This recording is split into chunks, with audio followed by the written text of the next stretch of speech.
Tonight, I'll be speaking to you on the topic of dealing with the ups and downs of life and devotion.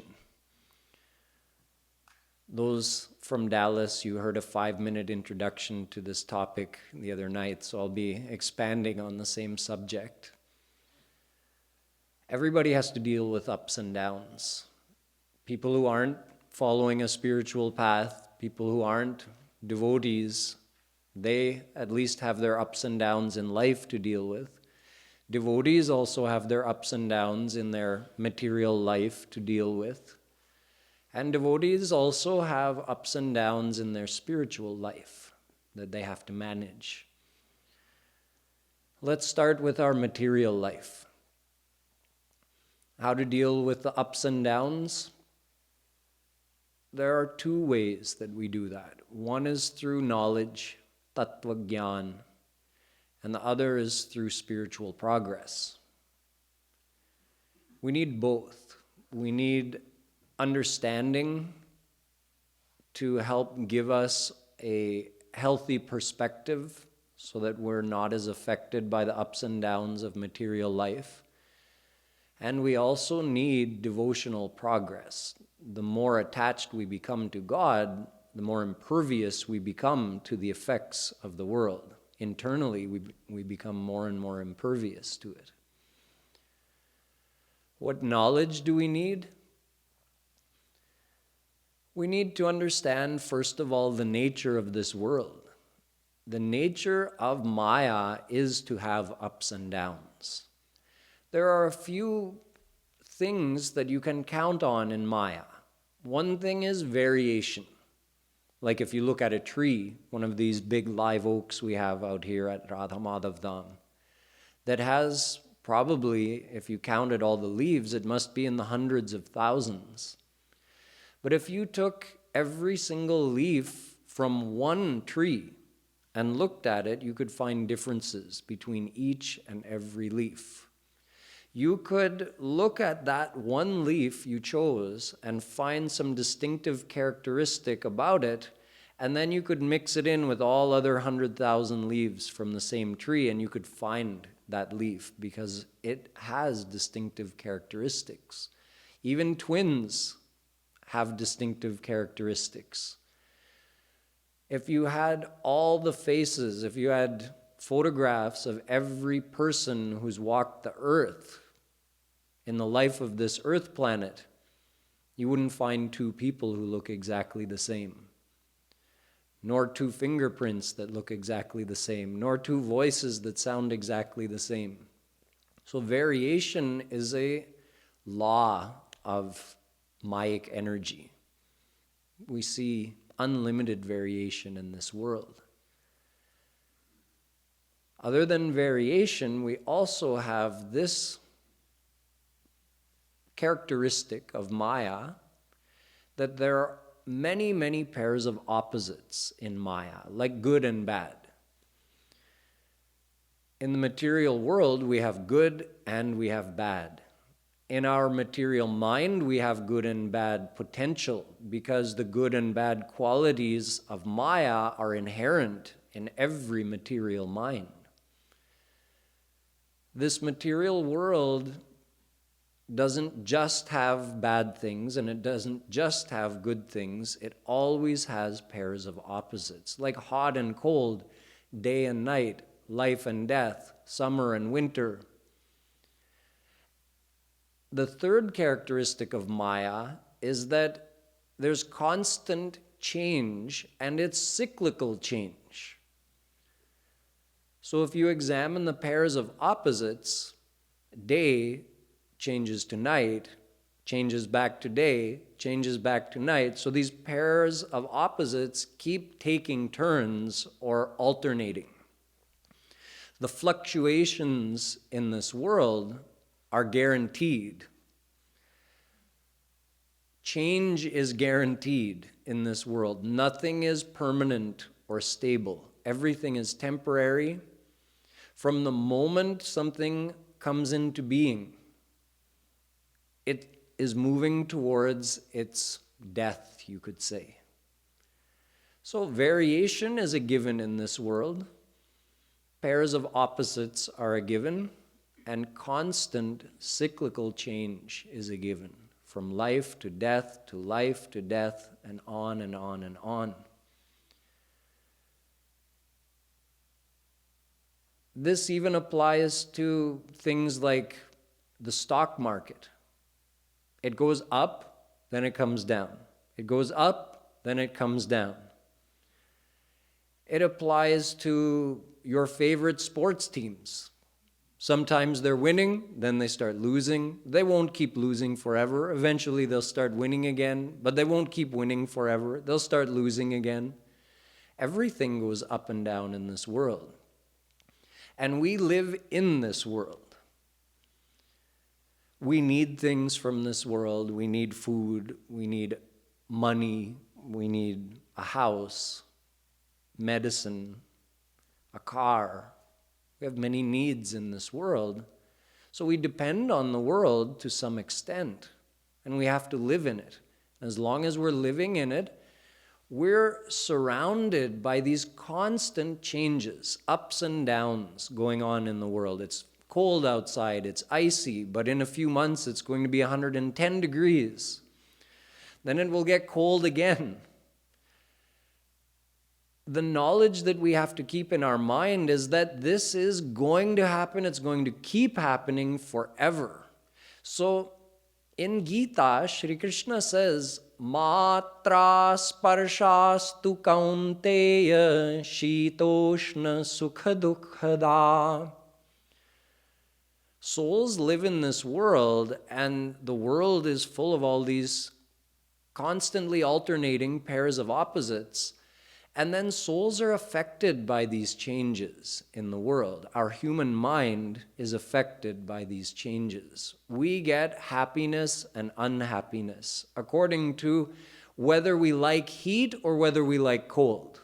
Some people may prefer this weather to the 110 degree weather in the summer. So they may be feeling happy right now. But if you look at the peacocks outside, they're looking miserable.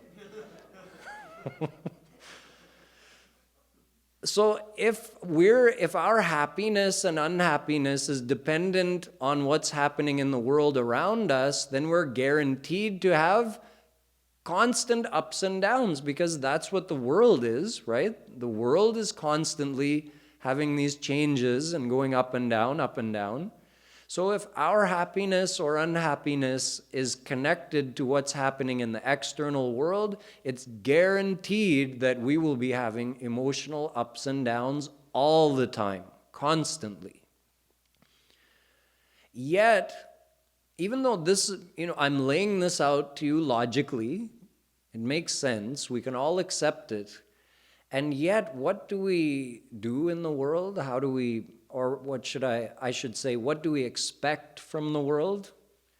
We expect constancy, no change, something we can rely on, even perfection. This is what we look for in the world. When we get something we like, we want to hold on to it forever. And we aim to get rid of all the things we don't like from our life. Both of these things are impossible. Sarve kshayanta nichaya patananta samuchraya sanyoga viprayoganta maranantancha jivanam. Every physical form in this material universe is moving towards its destruction. Although the three eternal existences, God, the souls, and the original material energy, Maya, they can never be destroyed. But the physical forms created out of this Mayic energy, those are temporary. And that's the world we live in. We live in this world of Mayic energy, which has taken many physical forms.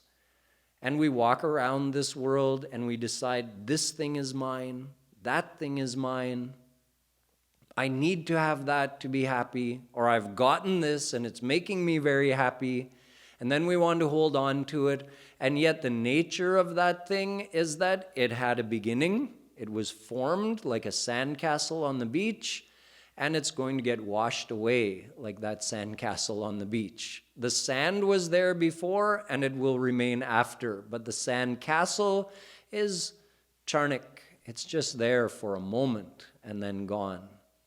Like a bubble on the water. The water was there before, and it will remain after. That bubble appeared on the water. Who knows how long is it going to stay there? And then pop, it's gone. That's the objects and forms of this world, and even our body. Our body is one of those forms. So it's not going to last forever.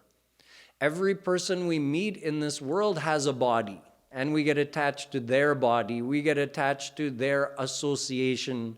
I want you to be mine forever. You make me happy. But they're also moving towards the death of their body.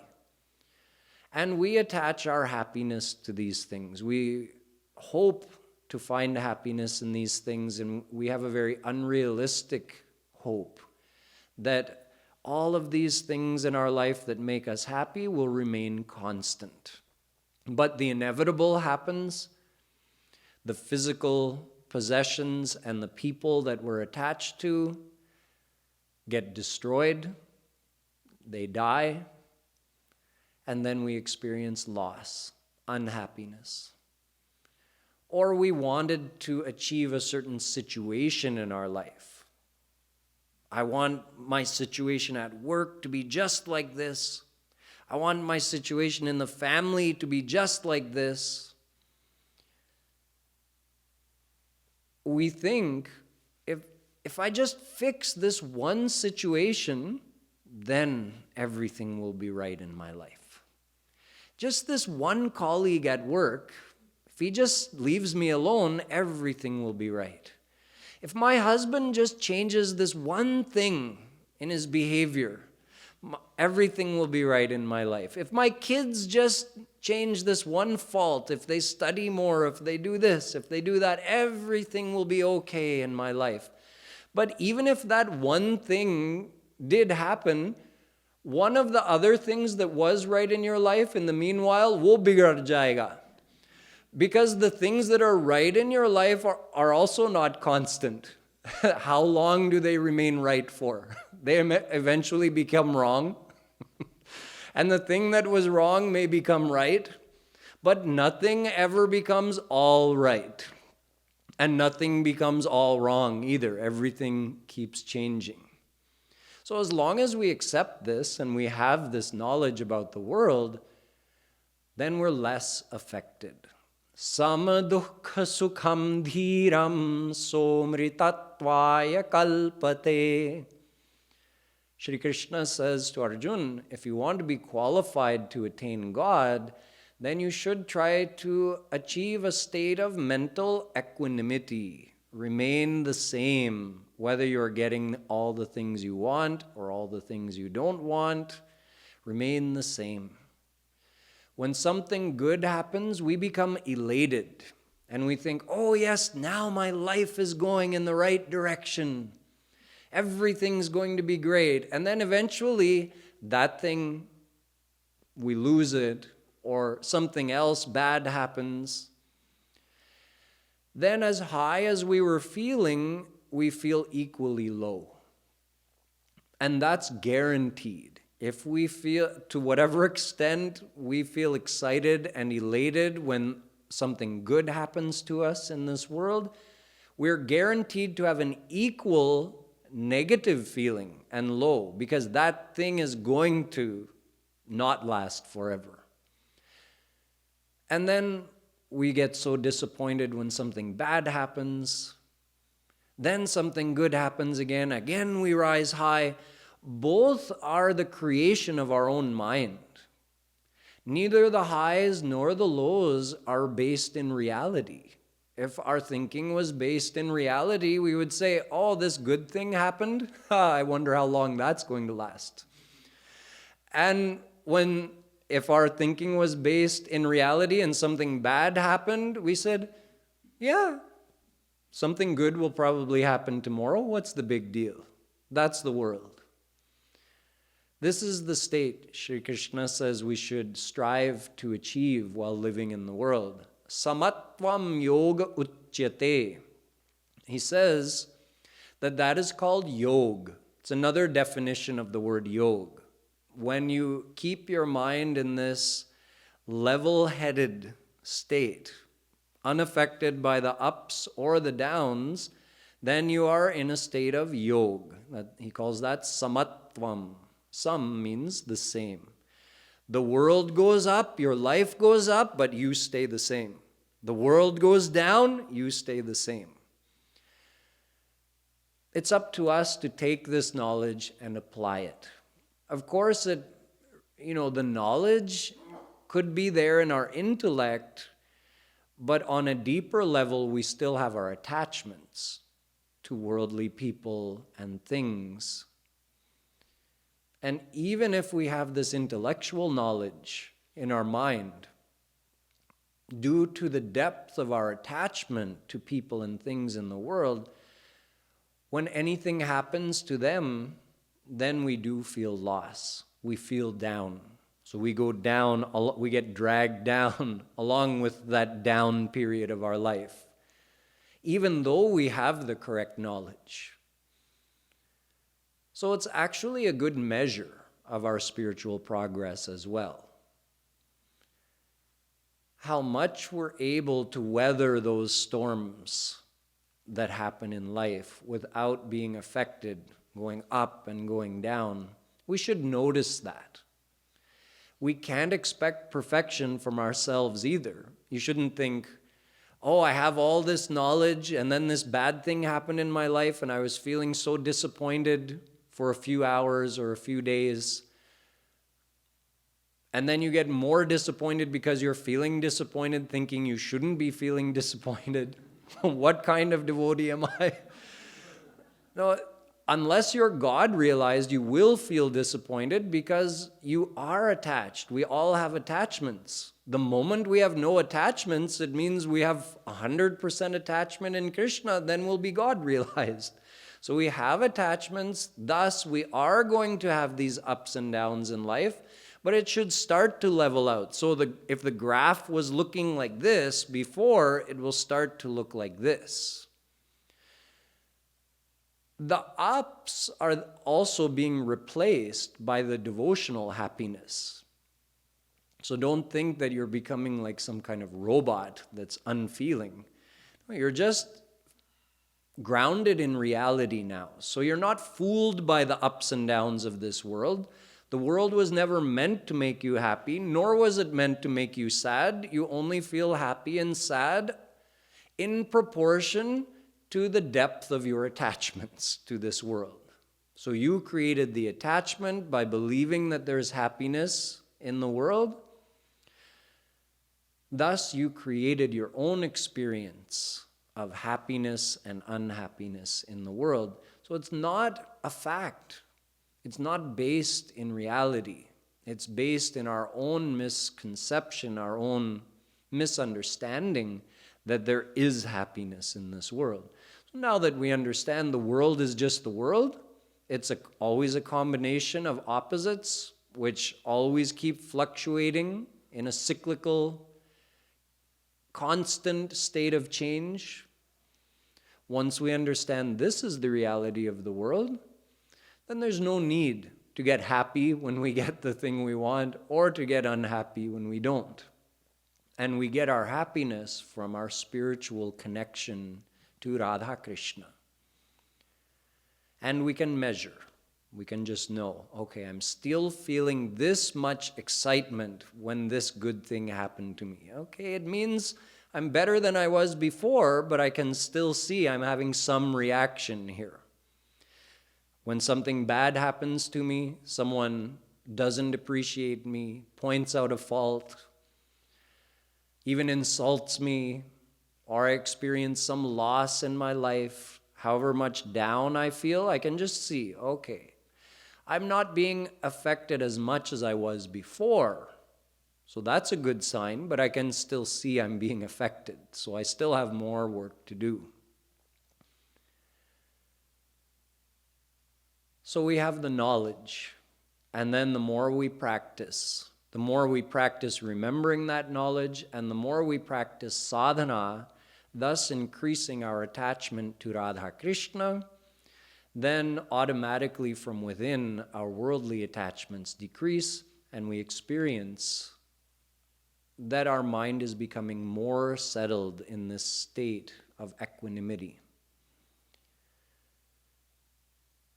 Now, even the devotees, those souls who follow a path of devotion, follow the path of bhakti in order to attain God,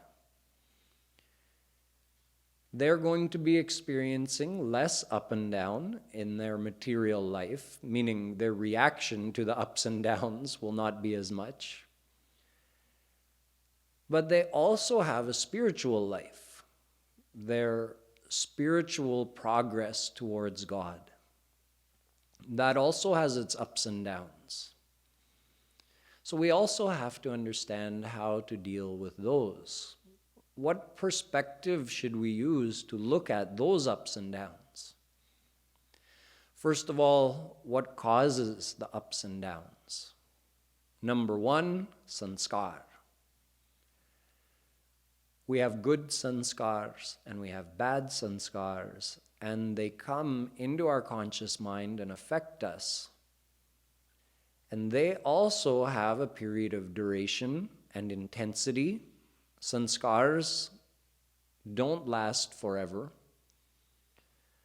They are the result of our previous lifetimes' thoughts. Every time we have a thought, it creates a subtle impression on our mind, which is a subtle, like a computer chip can store a huge amount of information. But that's very gross compared to our mind. The storage capacity of our mind is unlimited. Our mind is so subtle. Every thought we have is stored in our mind in the form of a sanskar. It's like if you expose, although most people don't use photographic paper anymore, everything's electronic, but if you have a photographic paper and it's exposed to light, the image is imprinted on that paper. Something like that, but in a much more subtle way. Our mind is exposed to the force of that thought, which also has a quality to it. Was it an evil thought? Was it a normal, selfish thought? Was it a neutral thought, like I should brush my teeth? Was it a greedy thought, like, I really have a taste for ice cream, I want to eat some ice cream right now? Was it a more sattvic thought, I should do something nice for this person? Was it a devotional thought, I should do some sadhana, I want to attain God? Every thought has its own quality, its own intensity, and that is stored in the mind. Then you can say that all the thoughts of the same type obviously are going to create similar sanskars, so those sanskars group together, so to speak, if you're thinking of it three-dimensionally. All sanskars of a similar quality will be grouped together. So you keep strengthening your devotional sanskars by doing sadhana, by thinking devotional thoughts, by feeling your connection with Krishna, remembering him with you. Every one of those thoughts is strengthening those devotional sanskars. It's getting more and more powerful. And when we have normal, selfish thoughts regarding enjoying the world, then every time we indulge in those kind of thoughts, we're strengthening that sanskar in our mind. Every time we have dejected kind of thoughts, oh, I'm nobody, I'm nothing, I can't do this, why should I bother, I don't care, these kind of thoughts are grouped together and create that kind of sanskar. And these sanskars are all stored in the mind from so many past lives. But the ones from the most recent lifetimes are more close to the surface of our conscious mind, and they have a greater effect on the mind. They are part of our destiny as well.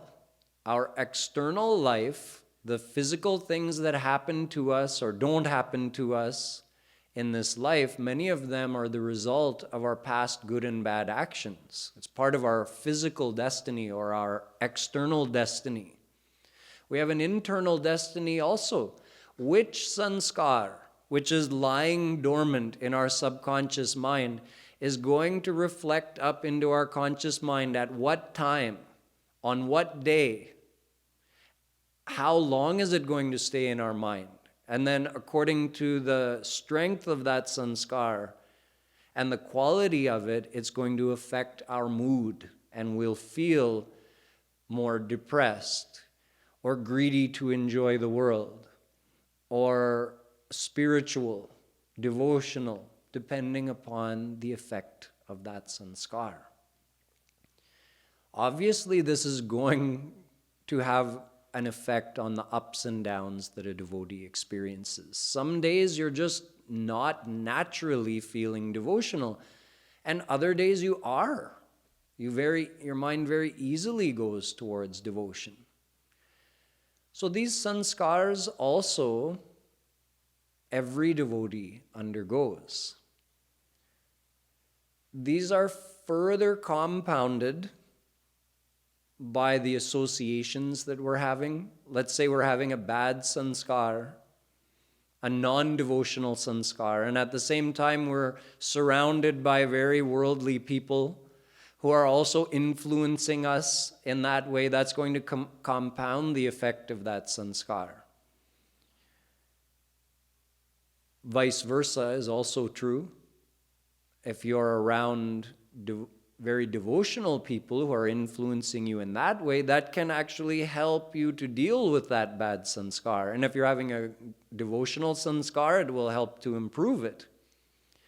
Plus, there's our effort, which is apart from the effect of the sanskar. You may have a bad sanskar and still just with your own willpower say, no, I'm going to satsang today. My mind, under the effect of this bad sanskar, does not feel like going to satsang. Arti's starting at 7:30. I don't feel like going. Arti's starting at 6:30 in the morning. I don't feel like going. But you can decide with your own willpower that no, I'm going to go. Thus, the amount of effort we put in also affects our ups and downs. When we put less effort, it's more likely we're going to feel more downs. When we put more effort, it's more likely that we're going to experience more ups in devotion. So our effort may be more or less. We may be having good association, bad association. We may be having devotional sanskars, worldly sanskars. All of these factors keep changing in every devotee's life, and because of this, sometimes we experience more progress in devotion, and sometimes we feel less progress. Just like in life, in our material life, when something good happens to us, we often think, oh yes, now I'm set. Now my life is just great, and it's going to stay great forever. Similarly, when we're having a good sanskar and we're making good effort and we're in good association, everything is going right, we're having an elevated devotional experience, what do we think? Oh yes, this is it. I'm just going to keep sailing along like this. Now all the hard days are behind me. That's what we think. But it's inevitable. We're going to experience some kind of bad sanskar eventually. Eventually our willpower is going to falter, and we may put less effort in. We may lapse into bad habits which we thought we were cured of. We all have our challenges in this way. So then when that happens, when we thought we just had clear sailing and all those hard days were behind us, and then all of a sudden it all comes crashing back down, then we feel even more dejected because we thought, oh, where was I and where have I come down to now? So we also have to maintain a state of samatvam in our devotion. When we're having those easy sailing days, we should keep it in mind that right now I'm having a good sanskar and I'm surrounded by devotees. I'm having good association and I've controlled most of my bad habits. So everything is working in the right direction, but I have to be prepared. It's not that we want those good days to end. We want to get as much progress out of those good days as we can while they last. But we should also just be aware that difficult times will most likely return. Every devotee, having a bad sanskar come is one thing. That a devotee can understand, right? But when our willpower falters, when things we've tried to stop doing, we again start doing. Bad habits we thought we had eliminated, we start taking up again. That's when we can really start feeling dejected. That it's not just a bad sanskar, it's my own foolishness, laziness, carelessness. I've spoiled myself. It's okay to realize our mistakes, but we actually compound the problem if we get into a state of dejection. That, I did it again. I promised myself, I promised Maharaji, I promised Radha Krishna I would never do that again, and here I am doing it again. Okay, on one hand, we should feel some amount of repentance. We should shed tears because of this. But on the other hand, we don't want to get into a state of dejection. We should just think that, I've made this mistake before. I'm making it again. Sure, I've been careless and lazy. But look at how I've been able to progress anyway. That's the point. Sure, if I had followed all of Maharaji's instructions, if I had given my full effort, in 17 years of devotion, there's no doubt I should have been God-realized by now. No reason I shouldn't have been.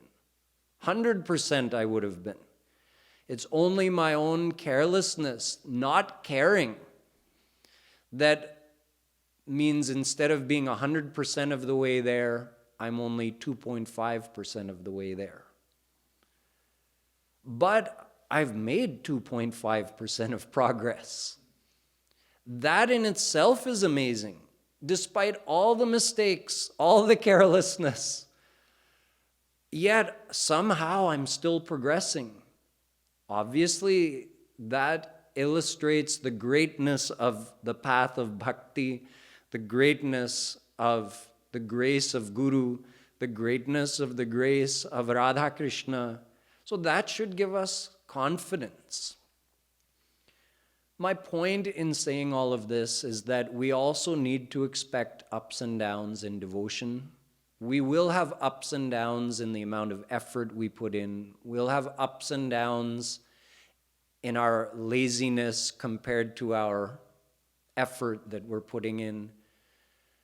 We're not perfect.